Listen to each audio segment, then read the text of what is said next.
Gautama and Manikundala. There was a city named Bhivana. In that city there lived a Brahmana named Gautama. The Brahmana had a Vaishya, trader and agriculture caste, friend named Manikundala. Gautama's mother gave him a lot of ill advice. As a result of this, Gautama told Manikundala, "Let us go to other countries to trade and make profits." "But my father has a lot of wealth," replied Manikundala. "What is the need to obtain more wealth? You don't have the proper perspective," said Gautama. "A successful person is one who does not thrive on what is left to him by his father. He makes his own fortune." Manikundala was convinced by Gautama's logic. He did not realize that his so-called friend was out to defraud him. The two friends set out on their journey, Manikundala providing all the capital. In the course of their travels, Gautama remarked, "Have you noticed how those who follow the path of dharma, righteousness, always suffer? They are neither wealthy nor happy. There seems to be no point in being righteous." "Please don't say that," protested Manikundala. "Happiness lies in following the path of dharma. Poverty and misery are inevitable, they are of no account at all." The two friends argued over this, but could not decide who was right. They resolved to have a bet. They would ask the opinions of others. And whoever lost the bet would surrender all his wealth to the winner. They asked many people for their opinions. Naturally, most people said that it was the evil who thrived and prospered. And it was the righteous who suffered. The upshot of this was that Manikundala surrendered all his wealth to Gautama. But Manikundala continued to praise dharma. "You are an utter ass," said Gautama. "Haven't you lost all your wealth to me? Yet you continue to praise dharma." "The wealth is of no account at all," replied Manikundala. "Dharma is on my side and your apparent victory is only an illusion. Dharma will triumph in the end." The two friends decided to have another bet. This time it was agreed that whoever lost the bet would have his two arms chopped off. They again asked several people and most people said that it was adharma, evil, which triumphed. So Manikundala lost his two arms. "How does it feel now?" asked Gautama. "The same as ever," replied Manikundala. "What is important is dharma. And dharma is on my side." Gautama lost his temper at this. He threatened to cut off Manikundala's head if Manikundala persisted in his praise of dharma.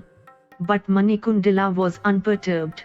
The friends decided to have another bet. This time it was agreed that whoever lost would forfeit his life. Manikundala lost yet again. And Gautama gouged out Manikundala's eyes and left him for dead.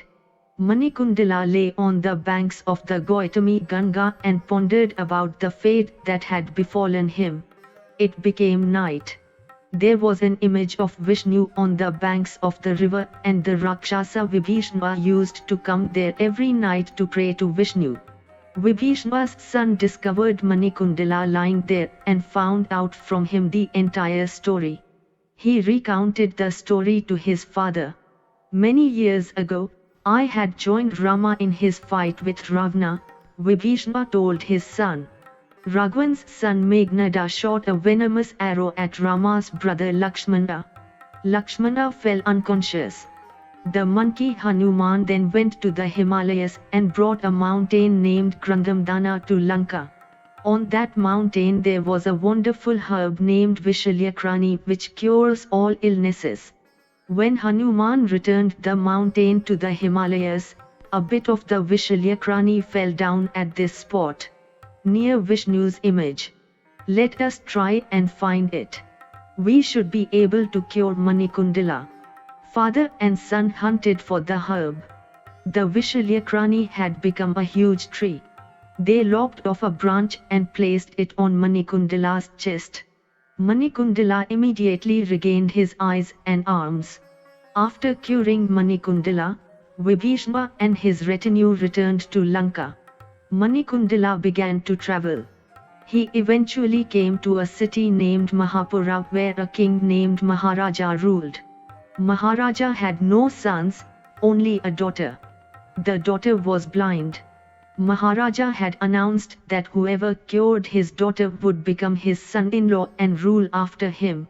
Manikundala cured the princess with his knowledge of the Vishalyakrani. He then married the princess and became king of Mahapura after Maharaja.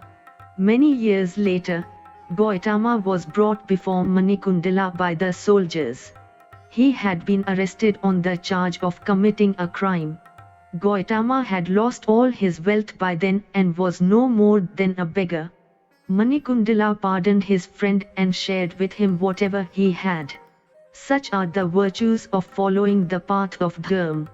There are many tirthas along the banks of the Gautami Ganga where these wonderful incidents took place. Kandu. There was a sage named Kandu. He had a hermitage on the banks of the Gautami Ganga. The ashrama was a beautiful place and Kandu performed very difficult tapasya there. In the summer Kandu meditated in the hot sun, in the monsoon he meditated on the wet ground, and in the winter he meditated dressed in wet clothing. Indra got sacred as a result of all this tapasya. He thought that the sage Kandu might want to become Indra, the king of the gods. He therefore called an apsara named Disturb Kandu's tapasya. Pramalocha went to the hermitage and began to sing there in a beautiful voice. This disturbed Kandu and he discovered a beautiful woman wandering around in his ashrama. "Who are you?" Kandu asked the woman. "I have come here to pluck flowers," replied Pramalocha. "I am your servant. I will do whatever you wish me to." Kandu had fallen in love with Pramalocha and he married her. He forgot all about his tapasya and Indra heaved a sigh of relief. Years passed. Pramalocha wished to return to heaven, but Kandu would not let her. After years and years had passed, Kandu came out of his hut, looking rather distracted. It was then evening and Kandu was obviously going somewhere. "Where are you going?" Pramalocha asked. "What a stupid question," exclaimed Kandu. "Can't you see that it is now evening? I have got to go and observe the evening rites. The day has passed." "What day?" asked Pramalocha. "Several days have passed and several evenings have come and gone." "No, you came here this morning," said Kandu. "I brought you to my hut and it is now evening. I don't understand what you are trying to say. Explain yourself." "It is true that I came here in the morning," answered Pramalocha. "But that was a morning which dawned many years ago. Hundreds of years have passed since that day." "How many years?" asked Kandu. "When did you come here?" 1600 years, 6 months and 3 days ago," replied Pramalocha. "Are you sure?" asked Kandu. "It seems like a single day to me." "I am sure," said Pramalocha. "I dare not lie to you." "You have dislodged me from my tapasya," responded Kandu. "But I will not curse you, since you have been my wife. Go back to heaven. I have to atone for my sins." The sage Kandu went to Purushottama Kshetra and performed penance for his sins. He was blessed by Vishnu.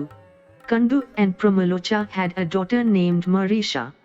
The Brahma Purana also describes several other tirthas. Most of these are on the banks of the river Gautami Ganga. This is now identified as the river Godavari. After describing these several tirthas, the text describes incidents in Krishna's life. These we will skip, since they are described in much greater detail in the other Puranas. Varna ashrama. There are 4 varnas, classes. Their names are Brahmana, Kshatriya, Vaishya and Shudra. The duties of a Brahmana are to donate alms, perform tapasya, worship the gods, perform yajnas and study the Vedas. To earn a living, Brahmanas are authorized to teach and act as priests at sacrifices. The duties of Kshatriya are to beat arms and protect the earth, donate alms and perform sacrifices. A Kshatriya is also permitted to study the Shastras.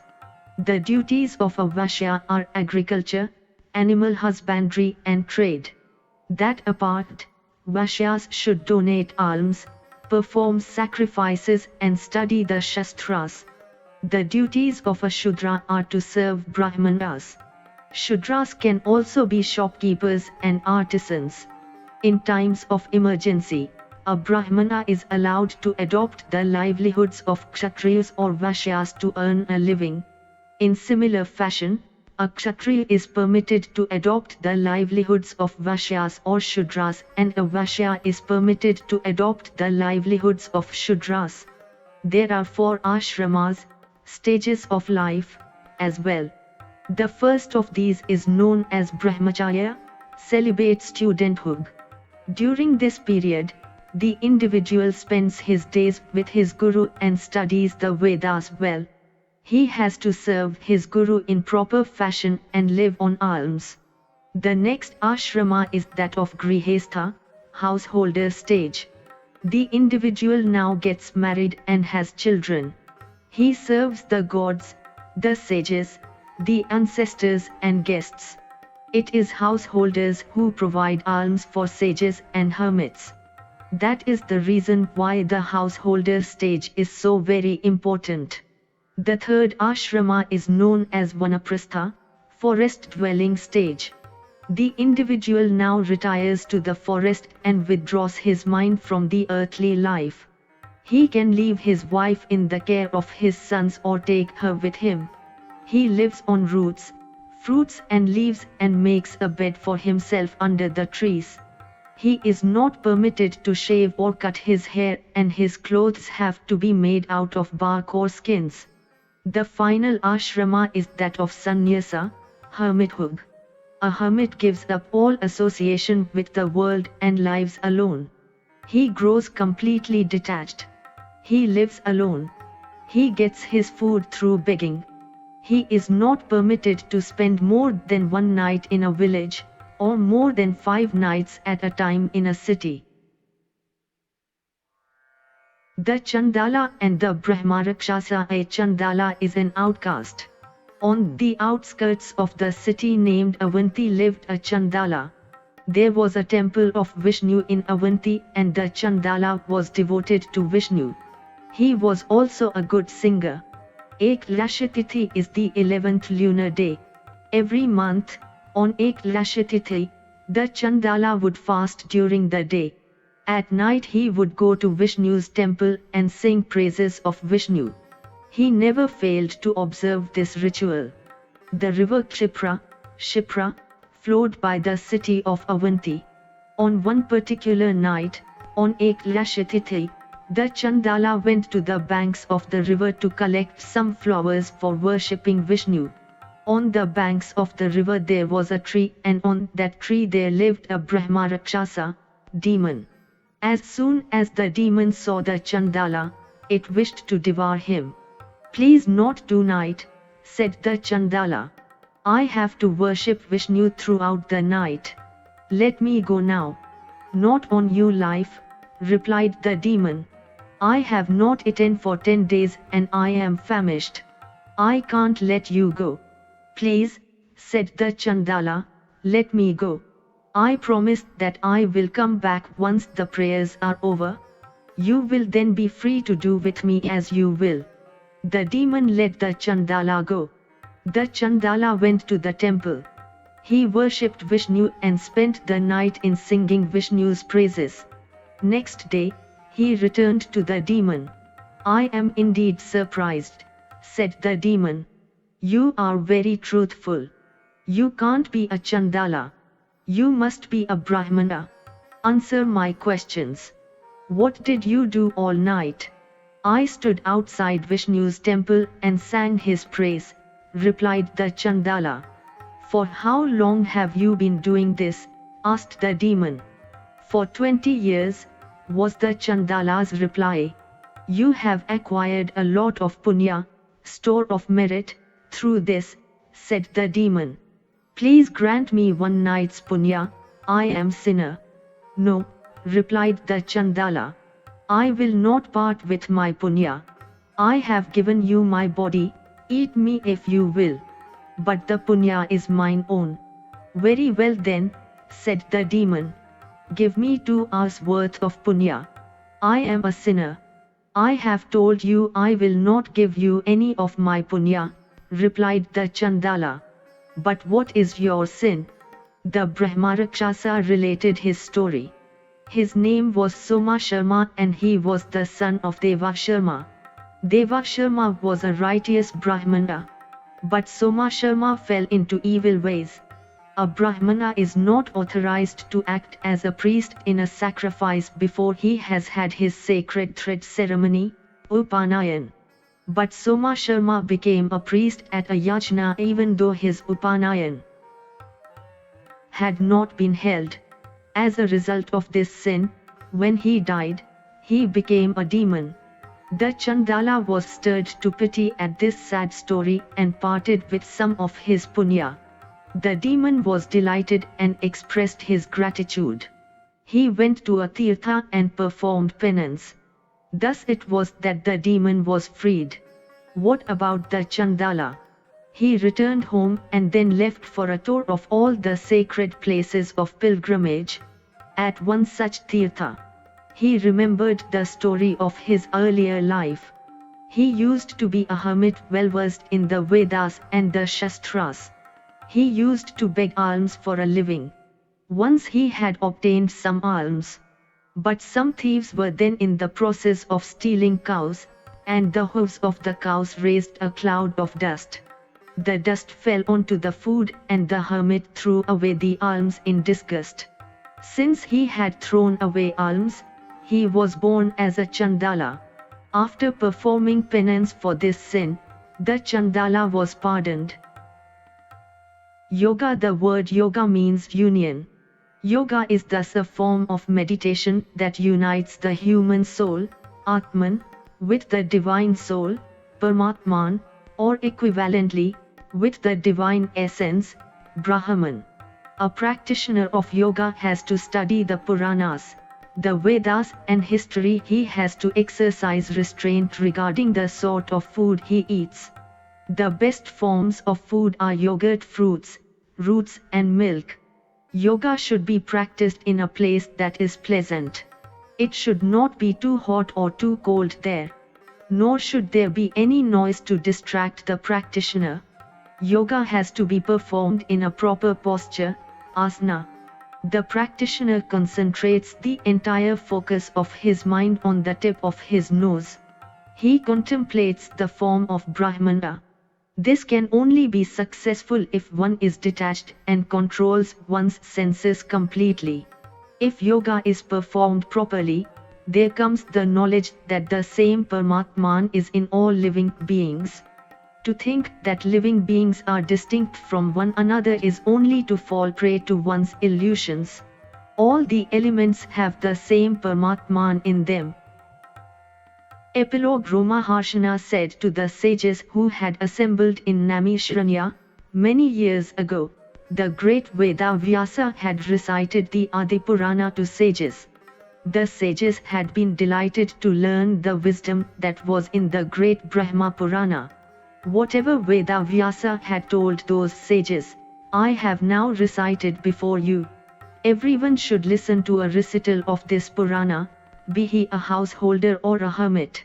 A Brahmana who listens to a recital of the Brahma Purana becomes learned, a Kshatriya becomes victorious, a Vaishya becomes rich and a Shudra achieves happiness.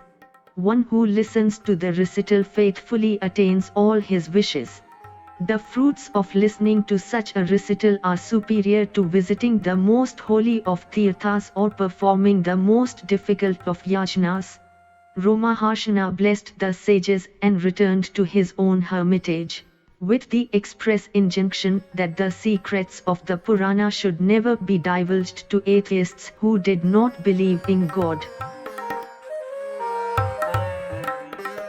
If you enjoyed this audiobook, please like and subscribe to be notified of when new audiobooks are uploaded. Thank you for listening and learning. Shanti.